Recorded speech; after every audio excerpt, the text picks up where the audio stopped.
Hello girls, मैं हूँ doctor Shweta व्यास, सहायक आचार्य गृह विज्ञान, राजकीय मीरा कन्या महाविद्यालय उदयपुर, राजस्थान। और आज हम पढ़ेंगे कम्युनिटी हेल्थ में डिजीज़ का चैप्टर जो चल रहा था, उसमें चौथी डिजीज़ पोलियोमाइलिटिस या पोलियो। पोलियो या पोलियोमाइलिटिस जो है एक गंभीर और संभावित घातक संक्रामक रोग है और ये पोलियो वायरस के कारण होता है और एक से दूसरे व्यक्ति तक फैलता है और व्यक्ति के मस्तिष्क और रीढ़ की हड्डी को गंभीर हानि पहुंचा सकता है, जिससे कि लकवा होता है। मेनली ये स्पाइनल कॉर्ड और मेडुला इन दोनों को प्रभावित करता है, जिसकी वजह से पैरालिसिस की सिचुएशन आ जाती है। मुख्यतः छोटे बच्चों में होता है और ये इसलिए शायद क्योंकि इसमें इम्यूनिटी सबसे ज़्यादा कम होती है छोटे बच्चों में और गर्भवती स्त्रियों में, तो छोटे बच्चों में होने के चांसेस ज़्यादा रहते हैं। और एक बार ये हो जाने के बाद इसका कोई लकवापन ठीक नहीं हो सकता और बचाव ही इस बीमारी का एकमात्र उपाय है। भारत में देखा जाए तो भारत में पोलियो का अंतिम मामला 13 जनवरी 2011 को आया था पश्चिम बंगाल में और गुजरात में, और फिर उसके बाद कोई मामला नहीं आने के कारण 27 मार्च 2014 को WHO ने भारत को पोलियो मुक्त घोषित कर दिया था। लेकिन अभी भी सावधानी की आवश्यकता है, क्योंकि इक्का दुक्का ऐसी खबर सुनने में आती है कि कहीं कहीं पोलियो के संक्रमण केसेस देखने में आ रहे हैं। और इसके अलावा जो हमारे आसपास के जो देश हैं, जैसे कि पाकिस्तान में और उसके आसपास के देशों में पोलियो अभी भी घातक रूप से है और जहाँ से कि संक्रमण आ सकता है इंडिया में, इसलिए इसके ऊपर बचाव का कार्यक्रम अभी भी जारी रखा जाना चाहिए। अब हम देखते हैं पोलियो के प्रकार। पहला होता है नॉन पैरालिटिक पोलियो, यानी कि इसको एबॉर्टिव पोलियो भी कहते हैं। ये तंत्रिकाओं में पहुंचता है, लेकिन अपनी गतिविधियों से केवल गर्दन और पीठ की ऐंठन का कारण हो सकता है। ऐसा लगता है कि गर्दन अकड़ गई है, पीठ अकड़ गई है, लेकिन लकवाग्रस्त नहीं होते हैं। इसकी वजह से तकलीफ़ तो रहती है, लेकिन वो धीरे धीरे ठीक हो जाता है। और दूसरा जो होता है पैरालिटिक पोलियो। अब जो बहुत सारे केसेस इसलिए अनडायग्नोस्ड रह जाते होंगे क्योंकि वो नॉन पैरालिटिक पोलियो होंगे, लेकिन 1% पोलियो के मामलों में लकवाग्रस्त पोलियो विकसित हो सकता है। उसमें पैरालिटिक पोलियो जो है रीढ़ की हड्डी, मस्तिष्क तंत्र या फिर दोनों में लकवे का कारण बन सकता है। शुरुआत में लक्षण एक जैसे ही होते हैं नॉन पैरालिटिक और पैरालिटिक पोलियो में, लेकिन 1 सप्ताह के बाद में अधिक गंभीर लक्षण दिखाई देते हैं। अब लक्षण देखें हम, तो कुछ लोगों को नॉन पैरालिटिक पोलियो होता है जिसके लक्षण हल्के फ्लू जैसे होते हैं, यानी कि बुखार है, गले में खराश, सिर दर्द, उल्टी, थकान, और ये पोलियो का सिम्टम है गले में जकड़न। तो सिर में, गले में जकड़न और सिर दर्द ऐसा बना रहता है, तो उनको लगता है कि ये ठीक हो जाएगा, जैसा कि नॉर्मल बुखार में होता है। अब इसके बाद में लेकिन दुर्लभ मामलों में पोलियो वायरस संक्रमण से लकवाग्रस्त पोलियो हो सकता है, जो कि पोलियो रोग का सबसे गंभीर रूप है। और इसके कई प्रकार हैं जो कि आपके शरीर के प्रभावित होने वाले हिस्से के आधार पर होते हैं, जैसे कि आपकी रीढ़ की हड्डी, आपके मस्तिष्क या दोनों, जैसा कि हमने पहले पढ़ा।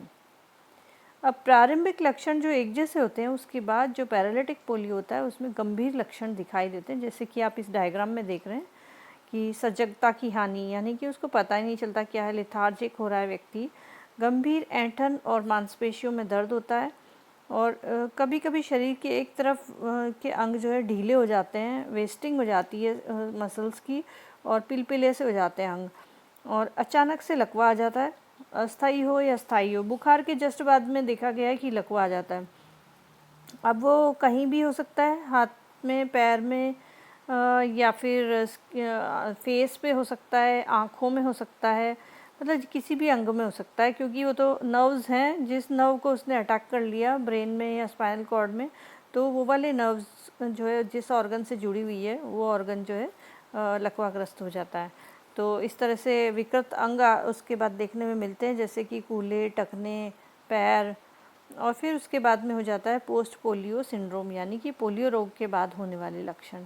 आप इसको देख सकते हैं, ये कौन कौन से ऑर्गन्स हैं जिनको अफेक्ट कर रहा है, जैसे शोल्डर मसल, जो आर्म की मसल जो कि वीक हो गई है, पहले वाली जो दूसरी आर्म है उसके कंपैरिजन में वो पतली हो गई है। फिर बैक मसल हो सकती है, दोनों में से किसी भी साइड पे। थंब मसल, जिससे कि अंगुलियां टेढ़ी मेढ़ी सी दिख रही हैं, उनका कोई कंट्रोल नहीं रह गया है। और दूसरी तरफ के जो कूल्हे की मसल्स हैं, जो कि वहाँ से दोनों पैरों को चौड़ा कर दिया, जिसकी वजह से फिर उसके बाद में जो कि घुटने की मसल है, जो आप देख रहे हैं कि ये घुटना पतला दिखाई दे रहा है, वहाँ की मसल्स जो है वो वीक हो गई, जिसकी वजह से वो उसका जोर नहीं ले पा रही है। फिर नीचे फुट पे देखना आप, तो फुट पे मसल्स जो कि पैर को उठा के रखती हैं, वो वीक हो जाती हैं, जिसकी वजह से पैर मुड़ जाता है और उसमें कॉन्ट्रैक्शंस आती है, इसलिए जो नसें जो है वो तीखी तीखी कॉर्ड्स पतली दिखाई देती है। तो इस तरह से आप देख सकते हैं कि बहुत ज़्यादा गंभीर लक्षण दिखाई देते हैं।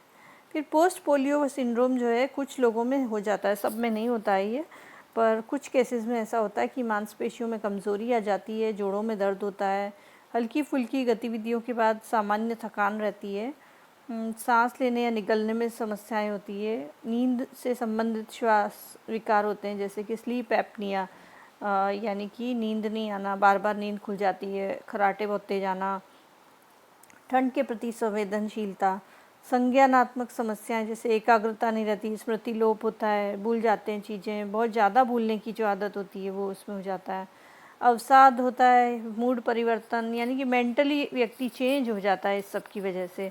तो ये जो आपका अबॉर्ट पोलियो था, जो फर्स्ट वाला जो था नॉन पैरालिटिक, उसमें भी ये सिम्टम्स रहेंगे और पोस्ट पोलियो में भी ये सिम्टम्स रहेंगे। तो पोस्ट पोलियो में तो वैसे भी दिखाई देता है कि बहुत बदलाव आ जाते हैं शरीर में, तो इसलिए ये सारे बदलावों के ऊपर इतना लोग इससे ज़्यादा परेशान नहीं होते, जबकि कि अंग विकृति आ गई उससे बहुत ज़्यादा तकलीफ़ में आ जाते हैं। और पूर्ण लकवाग्रस्त स्थिति एक होती है जिसमें कि बहुत सारे ऑर्गन्स पैरालिसिस हो जाते हैं, ज़्यादा अगर ब्रेन सेल्स डैमेज हो जाते हैं तो ऐसी स्थिति में ऐसा होता है। और ये पोलियो मामलों में 1% से भी कम मामलों में स्थायी लकवा होने की स्थिति उत्पन्न होती है।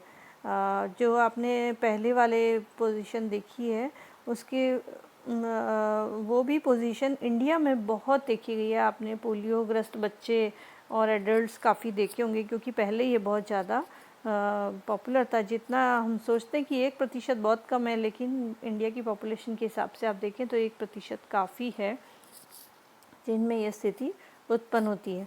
और 5 से 10% जो पोलियो के लकवाग्रस्त मामले हैं उनमें वायरस उन मांसपेशियों पर हमला करता है जो आपकी सांस लेने में मदद करती है। और जब सांस लेने वाली जो मांसपेशियां हैं वो लकवाग्रस्त हो गई हैं तो फिर ये नेचुरली मृत्यु का कारण बन सकता है। सांस लेने में, थूक गिटकने में, पानी पीने में, इन सब में परेशानी होने लगती है और इसकी वजह से मृत्यु हो सकती है। अब पोलियो के प्रसार का कारण, ये होता कैसे है? वो तो आपने देखा कि पोलियो वायरस है जिसके कारण होता है, लेकिन प्रसार के कारण ही ये वायरस एक से दूसरे में पहुंचता है। ये भयंकर रूप से संक्रामक है और ये मल मौखिक मार्ग के माध्यम से फैलता है, यानी कि जहाँ सफाई नहीं है, मल त्याग करने की सुविधा ठीक से नहीं है, खुले में शौच रहता है और हाथ धोने की व्यवस्था नहीं है, वहाँ पर ये प्रॉब्लम्स ज़्यादा होगी, क्योंकि वहाँ पर उन्होंने ठीक से हाथ नहीं धोने की वजह से जो मल में जो वायरस निकलता है वो हाथों में रह जाता है और फिर वापस जब भोजन करते हैं या पानी पीते हैं तो फिर से वो उसके अंदर आ जाता है, व्यक्ति के अंदर घुस जाता है और दूसरे व्यक्तियों में चला जाता है। तो विशेष रूप से उन क्षेत्रों में जहाँ पर कि अपर्याप्त अस्वच्छता होती है वहाँ पर ये देखा जाता है। दूषित पानी, भोजन या वायरस से संक्रमित किसी व्यक्ति के साथ सीधे संपर्क के माध्यम से भी फैल सकता है और ये इतना संक्रामक है कि संक्रमित व्यक्ति के साथ रहने वाले व्यक्ति के भी संक्रमित होने की संभावना है। तो बच्चे अगर आप पास हैं या कोई बाहर से आया और वो संक्रमण लेकर आया व्यक्ति, तो हो सकता है कि सारे बच्चों में उसका संक्रमण हो जाए। ये बहुत ही खतरनाक है। तो पोलियो वायरस से संक्रमित लोग इसे हफ्तों तक अपने मल के माध्यम से फैला सकते हैं। इसका 1 हफ्ते कहा जाता है, ठीक होने के बाद में 1 हफ्ते तक रहता है, लेकिन मल के माध्यम से और भी समय लगता है इसको ठीक होने में। संक्रमित मल के पास आने वाली कोई भी वस्तु जैसे कि खिलौने इत्यादि भी वायरस प्रसारित कर सकते हैं और क्योंकि वायरस गले और आंतों में ही मौजूद होता है, कभी कभी ये छींक और खांसी के माध्यम से भी फैल सकता है। हालांकि ये कम है कि इस तरह से बाहर आ जाए, क्योंकि छींक और खांसी का सिम्टम इसमें नहीं है। वो बात मतलब वो केवल उसमें अबॉर्ट पोलियो के अंदर रहता है और ऐसे समय में तो सिम्टम दिखाई देने लगते हैं, तो ऐसा कम फैलता है। और बहते पानी या फ्लश शौचालय तक सीमित पहुंच वाले क्षेत्रों में रहने वाले लोग अक्सर अस्वच्छ पानी और गंदे पानी का इस्तेमाल करके पोलियो से ग्रस्त होते हैं। यानी कि हालांकि ये सही बात है कि छींकों और खांसी के माध्यम से पोलियो फैल सकता है, लेकिन ज़्यादातर जो प्रोबेबिलिटी देखी गई है वो मल के द्वारा फैलते देखी गई है। तो अगर स्वच्छ शौचालय होते हैं और जहाँ मतलब खुले में शौच नहीं होता, वहाँ पर पोलियो होने के चांसेस कम रहते हैं। इसलिए आप देखेंगे कि जहाँ पे ज़्यादा सुविधाएं हैं इन चीज़ों की, वहाँ से बिल्कुल ही ख़त्म हो चुका है पोलियो। और जो कि डेवलपिंग कंट्रीज़ हैं, जहाँ पर कि अभी तक ये सुविधाएं ठीक से नहीं हुई है, वहाँ पर ये अभी तक बना हुआ है और बार बार होता रहता है। और यदि आपने वैक्सीन नहीं करवाई, यानी वैक्सीन नहीं लगवाई है, तो आपका पोलियो से संक्रमित होने का जोखिम बढ़ सकता है। कब बढ़ सकता है? अगर आप ऐसे क्षेत्र में यात्रा करने वाले हैं या कर रहे हैं जिसमें हाल ही में पोलियो का प्रकोप हुआ है, पोलियो का इन्फेस्टेशन होके गया है, तो उसमें अभी तक संक्रमण फैला हुआ है वहाँ पर, और आप वहाँ पर यात्रा करते हैं, तो आप बिल्कुल खतरे में आ जाते हैं। इसलिए पोलियो की वैक्सीन लगवाना ज़रूरी है। और पोलियो से संक्रमित व्यक्ति की देखभाल करते हैं, तो जैसा कि हमने पहले बताया कि जो साथ में रहता है व्यक्ति वो भी संक्रमित हो जाता है, तो इसलिए आपके चांसेस बढ़ जाते हैं। फिर लेबोरेटरी में अगर आप ही संक्रमित नमूने की जांच कर रहे हैं, यानी एनालिस्ट है, जो लैब टेक्नीशियंस हैं, वो लोग बहुत ख़तरे में आ जाते हैं, तो इसलिए उनका भी वैक्सीन होना ज़रूरी है। तीसरा है, आपके टॉन्सिल्स को सर्जरी द्वारा निकाला गया है, तो ऐसी स्थिति में भी इम्यूनिटी कम हो जाती है और तभी भी आपका पोलियो से संक्रमित होने का जोखिम बढ़ जाता है। फिर वायरस के संपर्क में आने के बाद अत्यधिक तनाव या भारी गतिविधियों में हिस्सा लिया है, तो अगर आप इतना मेहनत की, आपने बहुत तनाव में रहे, तो तनाव के कारण से भी इम्यूनिटी कम हो जाती है और तभी भी पोलियो होने के चांसेस बढ़ जाते हैं। आप देखें कि इसका उद्भवन काल कितना है, यानी कि आपकी बॉडी में आने के बाद सिम्टम कब तक दिखाता है? ये 7 से 14 दिनों में सिम्टम्स दिखाएगा। और संक्रामक अवधि, यानी कि कब तक हम इसको फैला सकते हैं, तो रोग मुक्ति के 7 दिनों तक, कम से कम 7 दिनों तक इन्फेक्टिव रहता है पेशेंट और वो संक्रमण फैला सकता है, लेकिन कभी कभी ये इससे ज़्यादा दिन तक भी संक्रमण फैलाता है। ख़ास तौर से जो गर्भवती महिलाएं हैं और जिनकी कमज़ोर प्रतिरक्षा प्रणाली है, जैसे कि जो लोग HIV पॉजिटिव हैं और छोटे बच्चे जो कि पोलियो वायरस के लिए अति संवेदनशील होते हैं, यानी कि इनको सबसे पहले खतरा होता है पोलियो वायरस से ग्रसित होने का। फिर हम देखते हैं पोलियो से बचाव कैसे किया जाए। तो बहुत सरल है, टीकाकरण के द्वारा पोलियो को रोकना संभव है।